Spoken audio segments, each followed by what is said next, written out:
गणपती विसर्जन मिरवणूक बघण्यासाठी जीर्ण इमारतीवर चढून विसर्जनातील डीजे व झाक्यांचा आनंद घेत असतानाच अचानक जीर्ण इमारतीचे छत कोसळून झालेल्या दुर्घटनेमध्ये 30 ते 40 महिला किरकोळ जखमी झाल्याची घटना भंडारा जिल्ह्याच्या लाखुंदूर तालुक्यातील बारवा येथे आज सायंकाळच्या सुमारास घडली आहे। जखमींमध्ये अनिता राजेंद्र सोनवणे वय वर्ष 45, मीना टिळकसिंग बैस वय वर्ष 40, नंदिनी सुरेश शेंद्रे वय वर्ष 30, अर्चना विजय देव्हारे वय वर्ष 40, रेवाचंद शेंद्रे वय वर्ष 15 त्यांच्यासह 30 ते 40 महिला असून त्यांना किरकोळ जखमी झाले आहेत।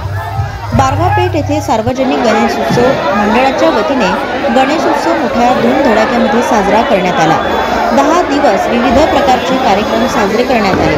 आज गणरायाच्या विसर्जनासाठी डीजे व विविध रंगीत झाकी लेझिमच्या तालावर भाविक भक्त थिरकत असतानाच अचानक जीर्ण इमारतीची छत कोसळली।